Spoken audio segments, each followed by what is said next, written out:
Du coup, bonjour à tous. Pour me présenter en quelques mots, je suis Pierre-Etienne Bidon, cofondateur de Mocha.care, une société qu'on a créée il y a un peu plus d'un an et demi maintenant, avec une conviction très forte sur un sujet qui, en janvier 2020, faisait peur à pas mal de gens, qui était le sujet de la santé mentale. Cette conviction, c'était que au sujet de la santé mentale, on était très souvent démunis, que ce soit côté utilisateur, entre guillemets, parce que c'est un sujet qui est stigmatisé, parce que c'est un sujet qui est compliqué d'accès, on a du mal à trouver le bon praticien pour se faire accompagner, et parce que c'est un sujet sur lequel il y a aussi des barrières financières, tout ce qui concerne la santé mentale non médicalisée. Côté entreprise et équipe RH, c'est aussi un sujet sur lequel on est parfois démunis, parce que c'est compliqué d'agir. Notamment, c'est un sujet parfois où c'est un peu à la frontière entre vie pro, vie perso, pas toujours facile de se positionner. C'est un sujet sur lequel il peut être aussi compliqué de communiquer, parce qu'on n'a pas toujours les bons mots, parce qu'on n'est pas nécessairement formé. Et la troisième chose qu'on avait observée, c'est que c'est une thématique, et d'autant plus dans la période qu'on a vécue, mais surtout de façon générale. Quand on a créé Mocha, le Covid n'existait pas encore, et on l'a vraiment pensé comme un outil durable, mais de façon générale, en fait, c'est une thématique sur laquelle il est très compliqué d'agir. Il y avait beaucoup de moyens pour prendre le pouls, comprendre ce qui se passait, mais peu d'actions concrètes. Et c'est comme ça qu'on a voulu construire Mocha. Trêve de parler de Mocha, on s'est dit que la meilleure façon de justement essayer que les équipes RH soient le moins démunies possible était de donner la parole à des entreprises qui étaient passées par cette réflexion. Et donc, je suis ravi d'accueillir aujourd'hui Anne et Pauline, que je vais laisser se présenter en quelques mots. Et juste pour vous donner l'agenda avant ces petites présentations, donc quelques minutes de présentation d'Anne et Pauline. Ensuite, je ferai un micro-contexte sur l'objectif de cet échange. Ensuite, Anne et Pauline présenteront un peu leur témoignage et leur retour d'expérience sur qu'est-ce qui s'est passé dans leurs équipes RH pour mettre cette réflexion sur la table. Et à la suite, on laissera un temps assez long de questions-réponses. Anne, je te laisse la main. Parfait. Donc, Anne, je suis ravie d'être avec vous pour parler de ce sujet très important. Je suis la DRH de Job Teaser. Job Teaser, beaucoup d'interlocuteurs RH connaissent. On est leader européen de l'orientation des jeunes diplômés et on met en relation universités, étudiants et entreprises. On est 260 salariés, dont la grande majorité en France, une cinquantaine en Europe. Et on travaille avec Mocha, nous, depuis novembre 2020. Et donc, je pourrais vous en dire plus sur ce bilan après un an.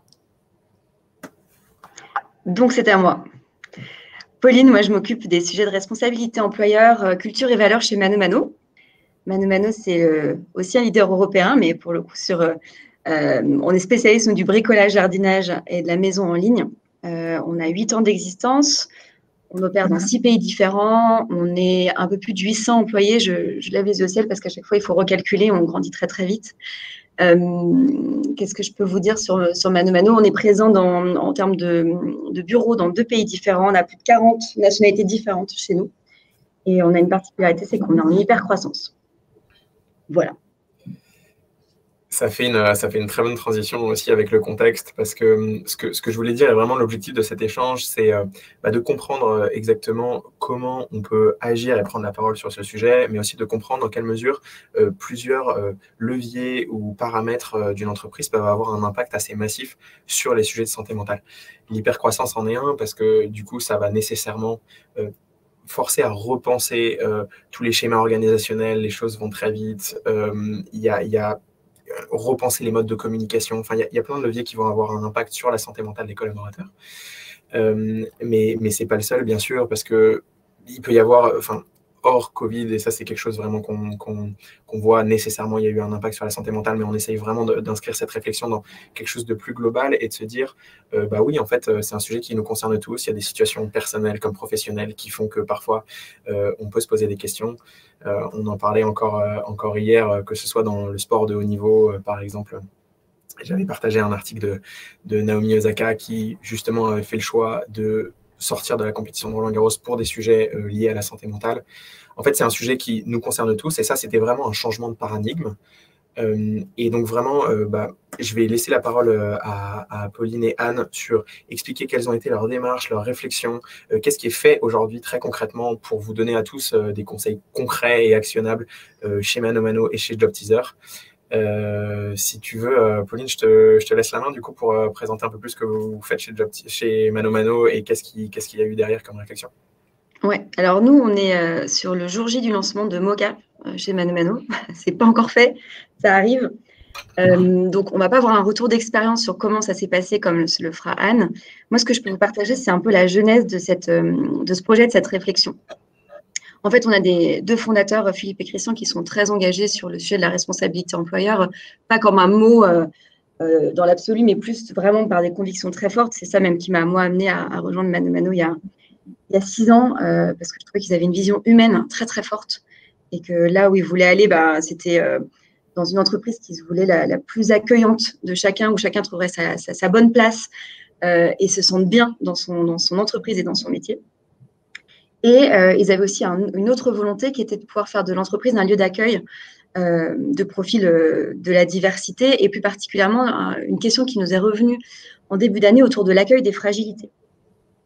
Cette question était plutôt autour de, voilà, il y a des personnes qui ont des accidents de vie, des parcours difficiles, migratoires, dans la rue, etc. Comment est-ce qu'on fait pour leur faire une place et c'était une grande question de nos fondateurs, à laquelle on a répondu en disant on va se pencher sur ce sujet. D'ailleurs, on a fait pas mal de choses là-dessus, mais ce sera une autre conversation, peut-être un autre jour. Mais on a voulu que ce projet, ce programme ait en fait 2 jambes. Une jambe, bien sûr, de comment est-ce qu'on accueille ces personnes-là dans l'entreprise, mais surtout, et aussi, des fragilités. En fait, ce n'est pas que les gens de l'extérieur qui vont venir chez nous, c'est aussi nos fragilités à nous, notre vulnérabilité, et comment est-ce qu'on en prend soin dans l'entreprise. Donc, il y avait, oui, on accueille, mais aussi on prend soin. Et c'était une réponse qui tombait de façon particulièrement pertinente parce que je vous ai parlé d'hypercroissance. Mano Mano, c'est plus de 100% de volume d'affaires sur l'année dernière. On a recruté 200 collaborateurs en full remote. On vise d'être 1000 à la fin de l'année.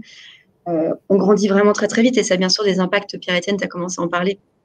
Sur l'organisation, une organisation qui est constamment changeante. Ça demande beaucoup de flexibilité, de la résilience de la part des équipes, une capacité à toujours se réinventer, à toujours augmenter aussi ses compétences, ses connaissances. Quand la demande grandit de façon aussi forte, derrière, il faut suivre. Alors, on ne suit jamais tous, on a tous au fur et à mesure des personnes plus compétentes qui viennent consolider les équipes pour enlever une partie de cette pression de l'hypercroissance. Et il y a beaucoup de choses qui sont mises en place en interne, un suivi très, très précis de nos HRBP. Ils sont vraiment nombreux chez nous. Mais on s'était dit que ce n'était pas suffisant et qu'on avait besoin…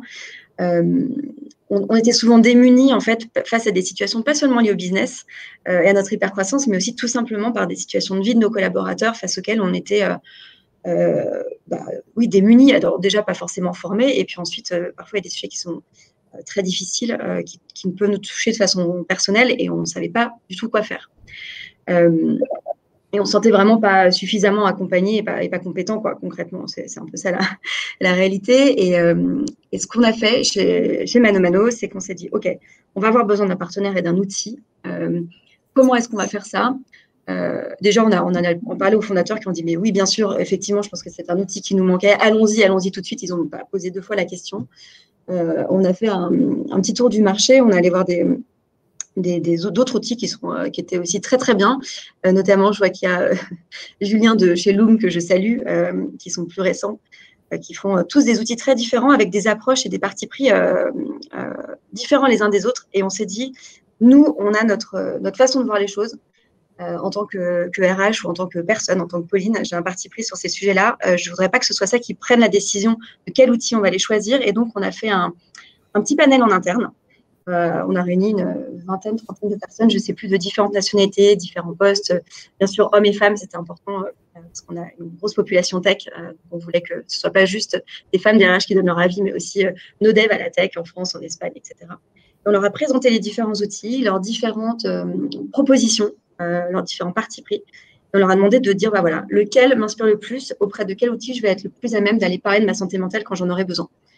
Et les retours qu'ils nous ont apportés nous ont permis de choisir Moka, mais aussi de savoir un peu plus quelles étaient les attentes sur ces sujets-là. Et on part hyper confiant maintenant, aujourd'hui, en lançant cet outil en entreprise. Et on espère vraiment que ça va être un plus, pas seulement pour nos employés, mais aussi pour nos managers, au quotidien. Et ça, c'est Anne qui va pouvoir vous dire, je pense que c'est la bonne transition pour te passer la parole sur quels sont, une fois que c'est implémenté, comment ça fonctionne et quels sont les retours. Merci Pauline. Effectivement, moi, pour revenir un peu comme tu l'as fait sur le pourquoi on a eu cette démarche, moi, avant d'arriver chez Job Teaser, parce que ça fait seulement 1 an que je suis chez Job Teaser, j'avais eu plein de parcours dans différentes entreprises. Un point commun de tout ça, c'est que, bien sûr, notre métier de RH, c'est très souvent, et j'adore mon métier, mais c'est gérer beaucoup de situations difficiles. Des situations difficiles chez des collaborateurs, on en rencontre tout le temps. Le sujet de la parentalité revient sans arrêt.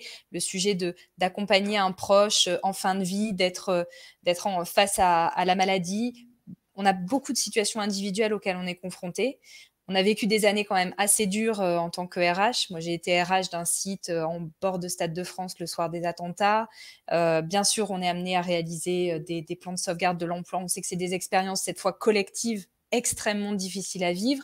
Donc ça a beaucoup interrogé l'idée que je me faisais de quel était le rôle que je devais jouer en tant que RH sur un sujet comme celui-là. J'aime pas trop dire que les RH sont démunis. C'est pas une question d'être démuni par rapport au sujet de la santé et du mental au travail. C'est juste que c'est pas trop notre job. Moi, je n'aime pas me dire que je remplace le médecin du travail, que j'ai la prétention de remplacer un psychologue et un praticien qui va intervenir en ville ou que je vais me substituer à l'assistante sociale. En revanche, ma responsabilité, c'est d'offrir au sein de mon entreprise un cadre qui permette à mes collaborateurs de pouvoir faire appel à un accompagnement s'ils en ressentent le besoin.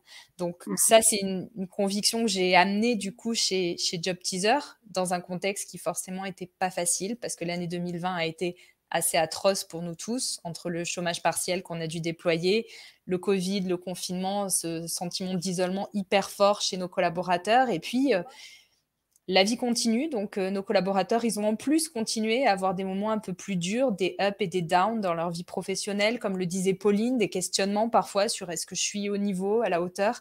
Et donc tout ça a fait que on a rencontré Moka à ce moment-là et ça a été la réponse exacte à ce qu'on attendait parce qu'on ne voulait pas du tout avoir une solution psychopapouille, pseudo-médicale.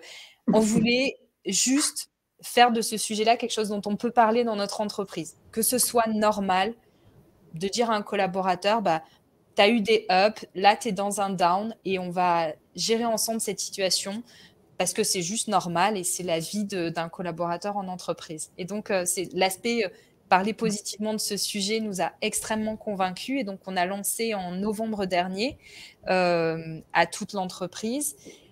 Ça a été extrêmement bien accueilli dès le début. Le retour qu'on a eu tout de suite, c'est que les collaborateurs ont eu le sentiment que l'entreprise investissait dans ses collaborateurs, qu'on souhaitait vraiment mettre le paquet sur eux. Donc, la perception immédiate a été très forte, l'engouement a été aussi assez fort. Dès la première semaine, on a eu quasiment 20% de nos collaborateurs qui se sont inscrits dans le dispositif. Je n'avais pas du tout anticipé un engouement pareil. C'était pas les collaborateurs que j'aurais forcément attendu. Nous, on avait une grande majorité d'hommes. On avait quasiment 60% d'hommes. J'aurais pas dit ça de prime abord.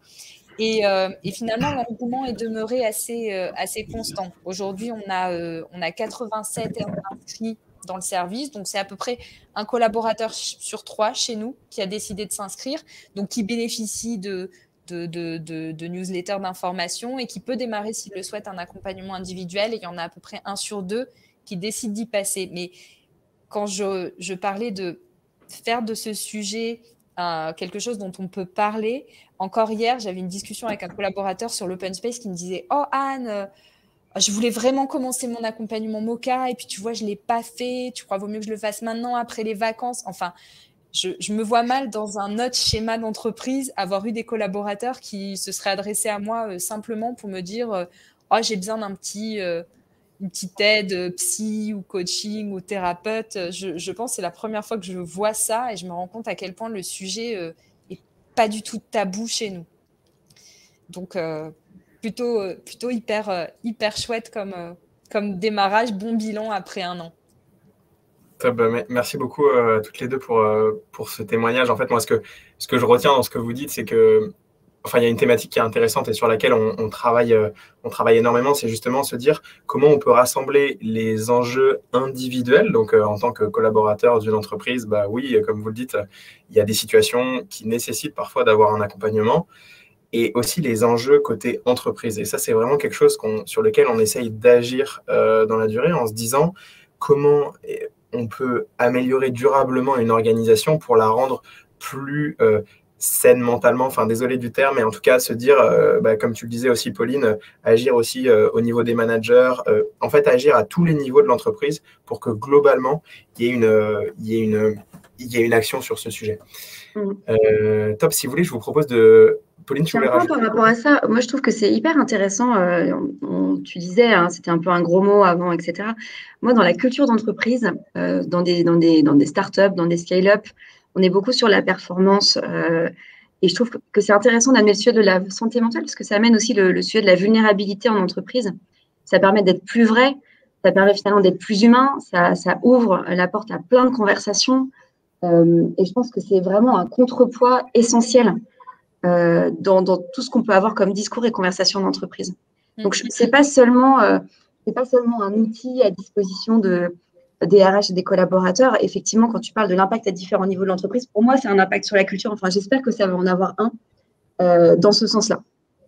Oui, je suis tout à fait d'accord avec toi sur le fait qu'il y a les collaborateurs, mais nous, on a bossé beaucoup avec notre codir, beaucoup avec nos élus aussi. On n'aurait pas pu déployer ça si on n'avait pas eu leur buy-in et s'ils n'avaient pas été avec nous.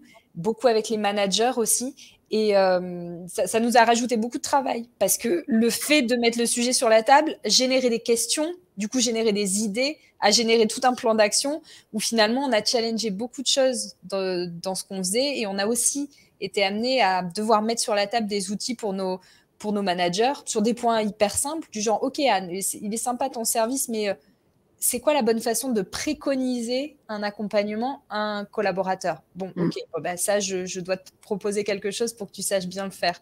Ou alors, ça a mené à des discussions à bâton rompu en codir sur qu'est-ce qui, dans ce que nous, on fait, peut être générateur. Comme tu disais, Pauline, on cherche de la performance, on veut de l'excellence, mais attention à questionner aussi des choses très, très toutes petites qu'on fait au quotidien et qui, sans s'en rendre compte, peuvent être aussi source de mal-être ou juste un peu de déséquilibre dans nos entreprises. Super clair. Si vous voulez, je vous propose du coup, ça fait un petit quart d'heure qu'on a commencé, de laisser pas mal de temps à la partie questions. Je vois qu'il y a déjà eu des questions qui ont été remontées, là c'est par des membres de Moka, mais ça doit être des questions qui étaient posées avant. N'hésitez pas, ceux qui nous écoutent, à poser directement les questions sur la partie à droite du coup de Livestorm. Ce sera d'autant plus interactif. Mais du coup, en attendant, effectivement, il y a une question du coup pour toutes les deux sur le sujet, et on l'a un petit peu abordé. Mais sur le sujet, est-ce qu'il y a eu des réticences au moment où vous avez parlé de mettre en place un service comme Moka pour la première fois? Est-ce qu'il y a eu des réticences à différents niveaux Enfin, comment ça s'est passé, que ce soit sur le management, le leadership et les salariés? Pauline, tu veux commencer? Ouais, alors nous, le sujet, il est arrivé par le biais, donc notre programme de RSE chez Mano s'appelle Mano Impact. On a des comités mensuels avec les membres de l'I-Team, donc le CODIR, dans lesquels on présente l'avancée sur différents sujets. Et c'est au cours d'un de ces comités que le sujet est remonté. La réponse a tout de suite été assez immédiate de l'ordre de « Ah mais oui, pourquoi est-ce qu'on ne l'a pas fait avant ?» Il n'y avait pas de sujet sur « Est-ce que c'est tabou? Ah là là, est-ce que c'est notre rôle ?» Ça a été toujours tout de suite assez clair que les frontières entre la vie pro et la vie perso étaient tellement poreuses de toute façon qu'on ne pouvait pas ne pas agir. Il y a quand même le sujet de se dire la vie perso, quand quelqu'un vit quelque chose de difficile chez eux, ça a un impact de toute façon sur son comportement et sa performance, sur la vie d'équipe, sur la communauté. Et on sait aussi que ce qu'on vit au travail, on le rapporte chez nous. Donc, il y a une responsabilité, elle est là, et donc on va la prendre et on avance, quoi. Et hier, j'ai communiqué auprès de la communauté des leaders et des managers chez nous, qui ont tous répondu avec bravo, super, c'est en ligne et c'est un outil de plus sur notre valeur du care. On a 3 valeurs chez Mano, l'audace, l'ingéniosité et le care. Et c'est vrai que ça donnait aussi l'impression que oui, on n'était pas juste sur des mots, mais aussi sur des actions. Donc, tout le monde est très heureux de ces propositions. On n'a pas du tout de réticence ou de grosses questions si c'était notre rôle ou pas. Voilà. Et de ton côté, Anne? Moi, dans les réticences, j'avais une réticence que je vous partage, mais je me disais, est-ce que en mettant le sujet sur la table vis-à-vis de toute l'entreprise, finalement, mes collaborateurs vont pas se dire qu'est-ce qu'ils ont donc à se reprocher, à nous mettre à disposition un service qu'on n'a pas demandé? Est-ce que c'est pas finalement reconnaître que nous, en tant qu'entreprise, on est créateurs de situations de mal-être ou bon, je peux vous dire que cette réticence, au moins chez nous, elle n'a pas duré très longtemps. J'ai été interpellée par les réactions qu'on a eues qui étaient unanimement positives. On a senti que ça comblait vraiment un manque chez nos managers et qu'ils étaient ravis d'avoir ça, que c'était très positivement perçu par les collaborateurs. Moi, j'ai eu des questions assez déroutantes. J'ai eu des collaborateurs qui m'ont dit « Anne, mais combien ça nous coûte à nous un service comme ça ?» Et ils nous disaient « Oh là là, c'est dingue ce que vous voulez investir pour nous. C'est vraiment chouette que vous fassiez ça. » Comme si, il fallait même avoir une équation économique autour de ça. Donc, c'est vraiment, ça a été très, très bien perçu. Et puis, on a tous œuvré dans le même sens, en revanche. Et il faut cet alignement où on a un codir qui est sponsor, des RH qui sont très convaincus, des managers à qui ça parle, et puis des collaborateurs qui rapidement peuvent témoigner un peu de façon assez paradoxale. Le service est totalement confidentiel, mais nous, on a pas mal de collaborateurs qui en parlent assez simplement et qu'il n'y a pas de tabou dans le fait de dire qu'ils ont pris contact et qu'ils utilisent Moka. C'est top ça, parce qu'effectivement, comme tu le dis, c'est totalement confidentiel, enfin même au niveau de l'entreprise, mais aussi chez nous, Moka. Enfin, moi, je ne sais pas qui consulte et encore moins pour quel motif. Mais par contre, c'est vraiment quelque chose sur lequel on essaye d'agir, de se dire comment on peut libérer la parole autour du sujet et comment on peut faire que même sans Moka, il y ait des discussions dans l'entreprise sur ces thématiques-là qui soient complètement en dehors de notre action, quoi. Donc top. On se rend compte, c'est sur d'autres sujets, c'est pas que sur celui-ci. Et quand on commence à parler à des personnes qui arrivent, j'ai un exemple sur le sujet plutôt du handicap où on a présenté lors d'un onboarding les grandes lignes de ce qu'on faisait ou de ce qu'on voulait mettre en place. Et ça a fait qu'il y a une personne qui est venue voir en disant moi, je n'avais pas dit que j'avais une RQTH dans mon ancienne entreprise. Et là, juste parce que vous en parlez aujourd'hui, je l'ai déclaré. Et s'il y a d'autres personnes dans l'entreprise, je serais heureuse d'échanger avec elles. En fait, c'est juste le fait de commencer à mettre le sujet sur la table. Effectivement, ça va avoir des réactions, des conversations. Et je rejoins vraiment à ce que tu disais, Anne, sur le sujet tout à l'heure. Pauline, il y avait une question pour toi de Sébastien. Ouais, merci Sébastien pour la question. Du coup, donc, tu parlais d'un groupe de réflexion d'une vingtaine de collaborateurs. Est-ce que tu peux nous décrire un peu plus les attentes et les besoins qui avaient été exprimés en amont? Oui, tout à fait. On avait un peu cadré les questionnements parce qu'on avait mis ce groupe de travail, on l'avait organisé de façon asynchrone pour que tout le monde, le plus de personnes puissent participer sans qu'on ait besoin de bloquer les agendas de tout le monde. Donc, les questions étaient assez ciblées. On voulait, nous, savoir déjà la première chose qui était importante, c'était de savoir si l'accompagnement qui était cherché était plutôt dans l'échange, le contact avec un accompagnement de psychothérapeute et coach, ou est-ce que les gens voulaient surtout du contenu de façon self-service au fil de l'eau. Parce que les solutions proposées sur le marché avaient ces deux particularités, ou ces deux approches différentes. Et on voulait vraiment savoir, dans une entreprise tech en plus, avec 50% de notre population, qui est même 60%, qui est masculine, on se posait vraiment la question de est-ce que vraiment ce que les gens veulent, c'est l'accès à un psy ou c'est du contenu, des vidéos, des choses à faire tout seul. La réponse a été, mais vraiment unanime. Les gens voulaient de l'humain. Ils voulaient parler à quelqu'un, ils voulaient être entendus, mais vus aussi. Ils voulaient que tout ce qui était signaux faibles puisse être perçu. Ils avaient vraiment besoin de cet échange de l'humain. C'était un truc hyper fort. Même, il y avait des solutions qui proposaient des échanges et des diagnostics avec des bots ou à travers des tests qu'on faisait tout seul, qui peut être aussi intéressant, parce qu'il y a certaines personnes qui n'ont pas forcément envie peut-être de parler à des gens et qui sont plus à l'aise sur quelque chose de digital. Moi, je m'attendais à ce qu'il y ait des réponses en ce sens. Il n'y en a eu quasiment aucune. Donc ça, c'était vraiment un truc très important. Et c'est vraiment ce qui ressort de l'humain, des gens. C'est vraiment le gros sujet qui ressortait du côté des attentes et des besoins. Super clair. Et avant de passer à la question d'Amira, merci beaucoup pour la question qui du coup concerne Pauline et Anne. Je vais juste donner la parole à Anne parce que Anne a plus de retours d'expérience sur Mocha. Est-ce que tu as mesuré en interne un quelconque impact via la question de Aude, via un baromètre, une ambiance dans l'entreprise, ou est-ce que c'est plus des retours quali? Comment ça s'est passé? Oui, je dirais que c'est plus des retours quali. J'aurais du mal à discerner l'impact de Mocha dans un peu le marasme qu'on a vécu en 2020 entre les up and down du Covid. Et c'est vrai, mais c'est peut-être pas totalement lié, mais on a des chiffres d'engagement et de bien-être qui s'améliorent depuis qu'on a commencé l'accompagnement.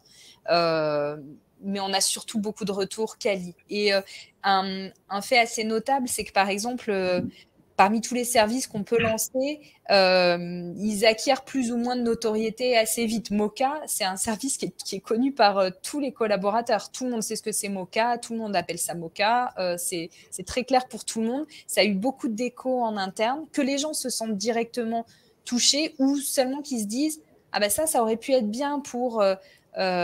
Micheline quand elle a eu son petit passage à vide, ou qui se reconnaissent dans juste dans des thématiques d'atelier et qui me disent moi je vais bien, mais c'est vrai que si j'avais pu avoir il y a 2 ans l'atelier parentalité, parce que ouais, ça m'a posé plein de questions en fait dans mon retour au travail après mon premier enfant.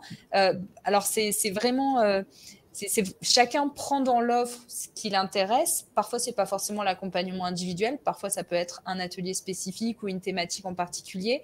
Et puis, on n'est pas forcément tous usagers du service. Pour autant, on est tous, et ça, je le dis souvent, prescripteurs vis-à-vis de ses collègues, en tant que manager, bien sûr, et aussi un peu tous désormais responsables du fait que, justement, ce sujet, on puisse en parler et que ça soit plus un sujet tabou. Merci Anne. Et du coup, merci pour ta question, Amira. Est-ce que le fait de parler de santé mentale veut dire que vous avez choisi la dimension fragilité et difficulté, ou est-ce que l'accompagnement englobe aussi l'envie des collaborateurs de se développer sans forcément parler de fragilité? Je te laisse la main, Pauline. Ouais, c'est une bonne question, Amira. En fait, pour nous, ça vient de façon complémentaire. Il y a beaucoup de choses qui sont mises en place chez Mano Mano autour du développement des collaborateurs. On est une équipe RH qui est quand même assez développée pour notre taille. Chez nous, on a une responsable du développement de notre communauté de leaders. On a une responsable du learning qui a mis en place beaucoup de choses pour construire une entreprise apprenante.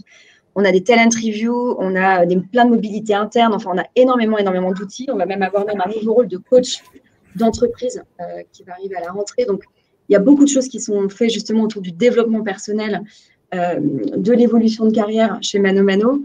Et c'était justement pour apporter cette contrebalance qui appelle à justement plus de vulnérabilité. C'est ce que je disais avant. C'est quand on parle de tous ces développements, en fait, on appuie sur ce qui est fort, toutes les compétences et qualités de la personne. On essaie de développer mieux ce qui fait partie des axes d'amélioration. Et là, ça permet vraiment d'aller sur un sujet qui est un peu plus, qui est plus sur la vulnérabilité et ça équilibre, en fait, ça complète. Pour nous, on le voit vraiment comme ça. Je ne sais pas si ça répond à ta question. Sûrement, Anne, tu auras une autre vision à proposer. Oui, la question est effectivement très, très vraie. Assez vite, on y est confronté parce que le terrain de la fragilité, il est assez lié au terrain juste du fait de progresser dans son poste, progresser sur ses soft skills, etc. La frontière est parfois un peu floue. Nous, on a fait le choix, c'était peut-être un peu audacieux avant de le faire, de faire des ateliers de Mocha un axe de notre plan de formation. Donc, ça voulait vraiment dire, on a pris complètement le parti que une fragilité, ça pouvait être quasiment un sujet de formation que l'entreprise pouvait traiter, au même titre qu'elle allait traiter j'ai des difficultés à faire une présentation à l'oral, ou je peux vouloir être accompagnée sur le sujet de la parentalité, comme de faire des présentations orales. Et donc, dans notre recueil de besoins en formation, maintenant, je peux choisir anglais, mais je peux aussi choisir de faire l'atelier Mocha sur une thématique qui me semble être importante pour mon développement au travail. Et donc, on a essayé d'atténuer un peu cette frontière parce que souvent, oui, les dimensions des sujets sont assez mixtes. Et, par exemple, en ce moment, on est en train de beaucoup traiter notre plan de formation et on est obligé d'analyser assez avec nos managers. Est-ce que, par exemple, quand j'exprime le besoin d'être formé à présenter à l'oral devant un auditoire, est-ce que ça relève plutôt du stress et de la difficulté un peu que j'ai à me mettre en avant, ou est-ce que c'est plus je dois être formée sur vraiment l'aspect, les techniques de présentation à l'oral. Bref, ça nous a vachement poussé à affiner certaines analyses où avant on se disait, bon, bah, on va t'envoyer en formation externe sur faire des présentations orales, quoi. Et la question, je la trouve d'autant plus pertinente que, effectivement, nous, c'est un sujet sur lequel on s'est beaucoup posé question au départ, parce que le terme santé mentale, tel qu'on l'utilise communément, justement, s'associe régulièrement à la difficulté, à la vulnérabilité. Et c'est vrai que parfois, on va accompagner des gens qui sont en difficulté sur une thématique ou une autre, il ne faut pas le nier. Par contre, je trouve que la valeur justement de libérer le discours et l'échange autour de ça, ça fait qu'on va avoir une action qui est parfois beaucoup plus préventive. Typiquement, au moment où naît un questionnement qui commence à pas mal tourner dans la tête et se dire bon bah ok, je me sens pas à l'aise sur ce sujet, et c'est pas grave. En fait, le fait d'avoir une porte ouverte ou d'avoir un endroit où aller pour échanger, c'est là où ça a une valeur, parce que du coup, on n'attend pas que ce soit une réelle difficulté et du coup que ce soit potentiellement plus grave. Du coup, merci pour la question. Il y avait une autre question avant l'échange qui était sur le sujet de... Et ça, c'est quelque chose que nous, on a beaucoup questionné, mais donc je suis super intéressé d'avoir votre vision, Anne et Pauline, sur est-ce que c'est le rôle, c'est une question qu'on nous pose très souvent, est-ce que c'est le rôle de l'entreprise de parler de ce sujet? Pauline, tu veux commencer? Oui, est-ce que c'est le rôle de l'entreprise? Je ne sais pas, en partant du principe qu'on passe la moitié de sa vie dans l'entreprise, j'ai envie de dire que et les gens sont là, présents, travaillent avec nous tous les jours. Je me dis que oui, on a un rôle à jouer. C'est notre rôle. C'était aussi le parti pris de se dire, bah voilà, la vie pro et la vie perso sont liées. Il y a des impacts l'un sur l'autre. Bon, bah voilà, ça fait partie de notre responsabilité. Je n'ai pas d'autres éléments de réponse là tout de suite. Je vais passer la parole à Anne, mais ça me semble assez évident aujourd'hui, en tout cas. Ouais. Moi, je dirais que si on questionnait le fait que ça soit notre rôle avant le Covid, après l'incursion qu'on a tous fait dans le salon de nos collaborateurs avec les enfants sur les genoux, les collaborateurs qui avaient du mal à se déconnecter, qui travaillaient le soir, qui réorganisaient leur journée, qu'on a senti stressés, isolés. Bon, moi, je me posais déjà peu de questions avant, mais là, je m'en pose clairement plus. Je pense qu'il y a toute la perméabilité dont parlait Pauline. Au fond, nos collaborateurs ont de plus en plus sont un peu on-off, travail, vie perso, et ils aiment cette flexibilité et ils veulent surtout pas qu'on les en prive. Mais donc, du coup, ils ramènent les sujets de la maison au travail et ils ramènent un peu de travail à la maison et ça va dans les deux sens. Et puis, encore une fois, je reviens sur ce que je disais en intro. Moi, j'ai pas eu une seule expérience RH où le mental n'ait pas été à un moment un sujet à traiter par mon équipe, que ce soit collectif après des événements difficiles ou individuels. Et ça, malheureusement, il y a quasiment un impact un peu démographique au fait que s'il y a 15 ans, on avait très peu ces sujets-là, de plus en plus, on est confronté à des collaborateurs qui s'occupent de leurs parents en fin de vie. Et du coup, on mixe toutes les thématiques et forcément, elles arrivent en entreprise, ces thématiques. On ne peut pas juste les nier et pas en tenir compte dans l'accompagnement de nos salariés.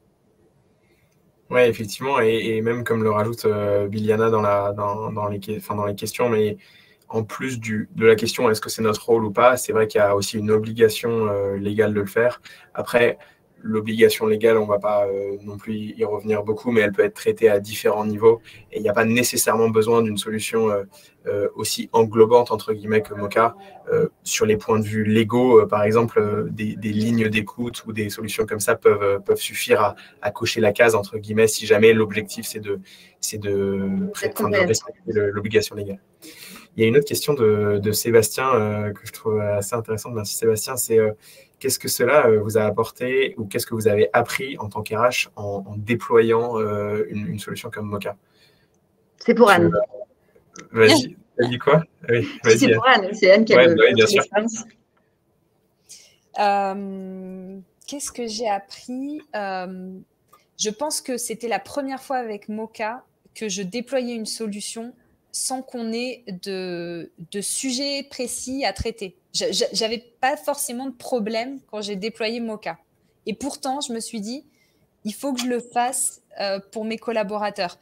Le Covid, ça aurait pu en être un, mais bon, franchement, ils vivaient très bien le Covid. Et donc, ce que ça m'a appris, c'est que quand bien même on le fait en pensant qu'on n'a pas de problème à résoudre, on se rend compte qu'en fait, en le faisant, on est en train de résoudre pas un problème, mais pas mal de petits problèmes chez nos collaborateurs. Et encore une fois, vu le taux de fréquentation qu'a eu le service dès qu'on l'a mis en œuvre, je pense qu'en fait, ça répondait clairement à une vraie demande.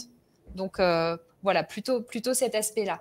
Pas avoir besoin d'être dans une situation difficile pour se dire qu'il faut agir, en fait. Et au contraire, alors si maintenant on avait quelque chose d'assez difficile, je serais hyper contente de me dire, j'ai le recul d'avoir habitué mes collaborateurs à être un peu dans cet environnement où on a des solutions, ils savent quelle posture on a vis-à-vis du sujet. Donc, quelque part, tous ensemble, on sait dans quel cadre on est, quoi. Ils savent bien comment ils vont se faire recevoir si jamais ils mentionnent un sujet qu'ils peuvent avoir. Ouais, en plus, c'est marrant parce que je trouve que ça fait lien avec une autre dimension qui est le fait que, on le disait en intro, mais c'est un sujet qui est quand même assez parfois invisible, un sujet dont on parle encore assez peu. Et du coup, c'est assez marrant cette notion de mettre en place une solution pour résoudre un problème parce que, en fait, juste comme tu le disais, il y avait pas nécessairement de problème et du coup, vraiment, je trouve que ça réinsiste sur le fait que ce sujet, il est peut-être encore assez invisible et c'est pas parce qu'on n'en parle pas qu'il n'y a pas de sujet, quoi, entre guillemets. Top. Et il y avait eu une autre question, c'était sur la perception des équipes. Donc, Anne, tu l'as déjà pas mal évoqué tout à l'heure.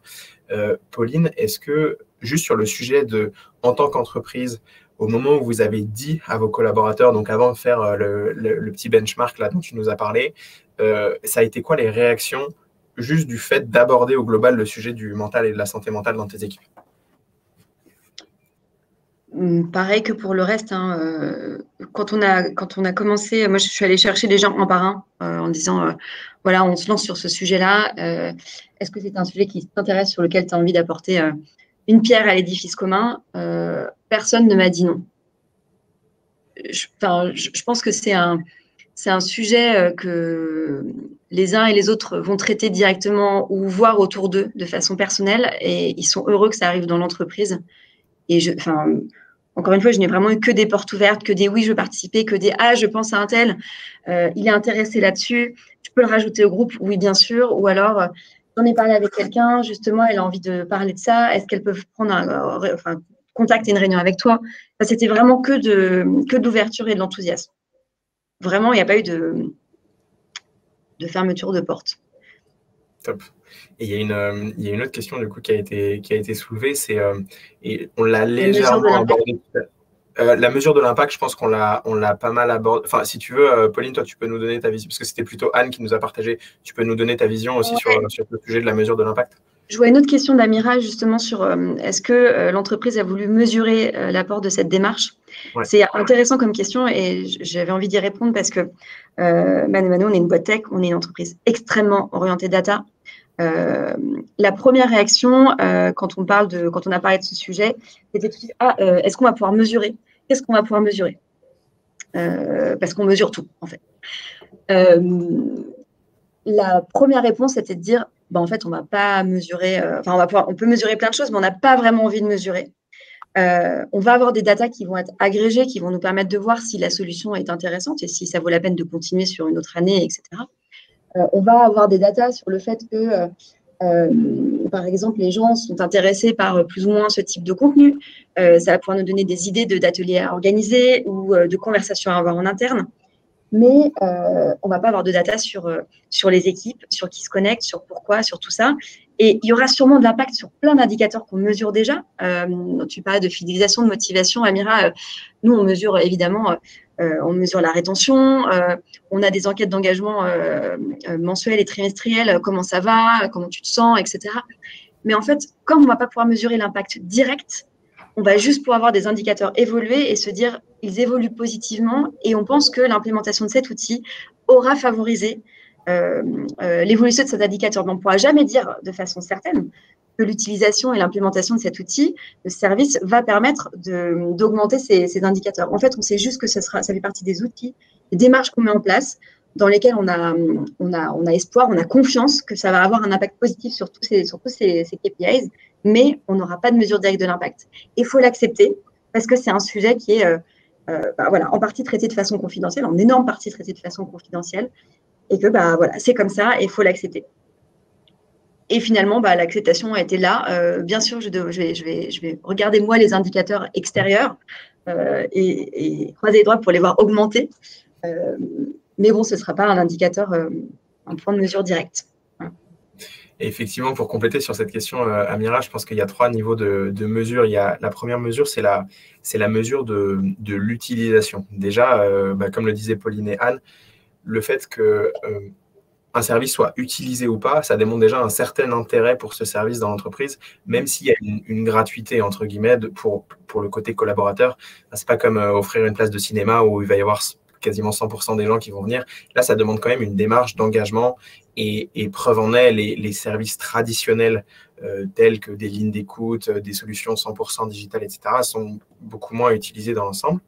Le deuxième niveau de mesure, c'est effectivement ce qu'on commençait à évoquer, c'est-à-dire un niveau de mesure sur la base du déclaratif. Et donc ça, c'est quelque chose qu'on fait sur demande de l'entreprise et qu'on peut complètement faire parce que vous l'avez compris, en fait, c'est entièrement confidentiel et agrégé. Mais on peut dire, typiquement, tous les 3 mois, 4 mois, faire passer un message pour les équipes RH qui nous le demandent. C'est 4-5 questions et ça peut être, par exemple, dans quelle mesure le fait d'avoir Moka renforce votre attachement à ManoMano ou à JobTeaser. Dans quelle mesure le fait d'avoir Moka… Enfin, en fait, on peut poser des questions comme ça et c'est sur une base de déclaratif. Et la troisième question qu'on se pose, c'est vraiment la mesure de l'impact d'une thérapie en question.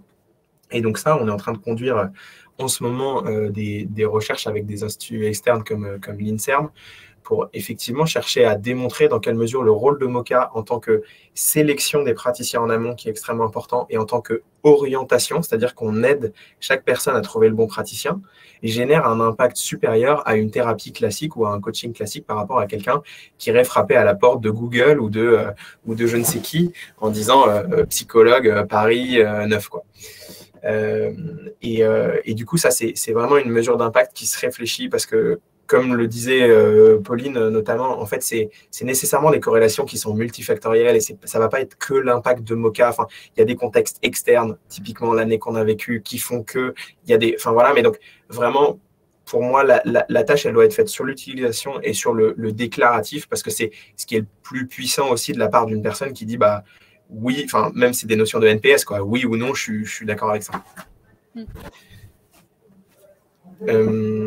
Top. Je regarde dans les autres questions qui avaient été posées. Je pense que, il nous reste 2 minutes, donc je regarde juste s'il y a d'autres sujets. Je pense que… Est-ce qu'il y a eu des… Ouais, il y a une question sur les… Est-ce qu'il y a eu des mauvaises réactions ou des choses qui… Enfin, plutôt, Anne, des gens qui t'ont dit que c'était trop intrusif ou… Enfin, je pense qu'on l'a pas mal évoqué, mais dis-nous si jamais il y a eu des réactions négatives, entre guillemets, ou des… Je peux vous partager peut-être si c'était à refaire, je ne le referais pas comme ça. On a eu un seul petit cas, c'est qu'en parallèle du lancement à toute l'entreprise, on s'était dit, on avait un département qui était particulièrement en difficulté. On s'était dit, on va faire un lancement spécifique, on va en remettre une couche pour eux. Et en fait, ça n'a pas été hyper bien perçu. Là, pour le coup, les collaborateurs nous ont dit, pourquoi on fait un truc différent pour nous que pour le reste de l'entreprise ? Est-ce qu'on a… Et là, pour le coup, ça questionne un peu le pourquoi l'entreprise le fait. Et je pense qu'en fait, moi, d'emblée, c'est un service qui doit être de même niveau pour l'ensemble de tous les collaborateurs, être offert à tout le monde. Le seul cas, je trouve, où on peut introduire un tout petit peu de personnalisation, c'est quand on a clairement un collaborateur face à nous où on sait que les quatre rendez-vous qu'il va avoir dans le cadre d'un accompagnement individuel ne seront pas suffisants. Et là, nous, on peut décider en tant que RH de demander à Moka d'allonger l'accompagnement. Et là, dans ce cas-là, on le fait. Mais sur de l'individuel, je trouve que c'est bien. Sinon, pour tout le reste, il faut que ça soit vraiment pour toute l'entreprise. Et je pense que les stratégies, quand on se dit, oh, tel département, je sens que ça décroche un peu, est-ce que je leur ferai pas un petit rappel Moka? Ça, je pense que c'est pas très bien. Il faut qu'on se garde, nous, de juger quoi que ce soit. C'est un service qu'on met à disposition avant tout. Ouais, et nous, là-dessus, ce qu'on a prévu de faire, c'est de former nos HRVP, nos HR Business Partners, à la détection du sujet de la santé mentale en disant, bon, voilà, on sent que cette personne, il va y avoir besoin de quelque chose, comment en parler, comment leur suggérer de faire appel à ce service pour qu'ils aient les bons mots pour le dire aussi. Et on en fait en fait les gardiens un peu du temple et ceux qui vont dire, bah voilà, souviens-toi, il y a ça qui existe, tu peux aller t'en servir parce que c'est eux qui vont pouvoir faire le conseiller de façon directe avec la plus grande légitimité finalement, plutôt que de cibler effectivement une équipe ou quoi. Et ces personnes-là, avec les managers, pourront aussi prendre des décisions d'avancer sur certains ateliers, etc. Mais vraiment en collaboration et en accord avec l'équipe. Top. Et je vois qu'il y a une question sur le pricing, on pourra l'évoquer. En gros, en quelques mots, c'est un prix par collaborateur par mois sur la base d'un niveau d'engagement, c'est-à-dire que nous, on s'engage sur des taux d'utilisation donnés et pour être complètement, du coup, transparent avec l'entreprise.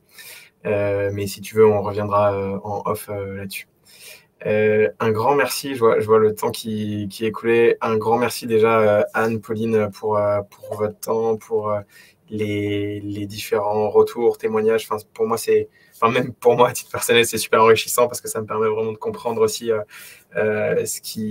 comment ça se passe dans votre tête, les recherches, etc. Donc, merci beaucoup. Merci à tous d'avoir été présents pour vos questions, les échanges. Et on va vous partager à tous ceux qui étaient inscrits et présents le replay. Donc voilà, un grand merci. Et on pourra aussi, si vous voulez, il y a d'autres questions, n'hésitez pas à nous les envoyer, on y répondra avec plaisir. Merci à tous et bonne journée. Merci. Bonne journée.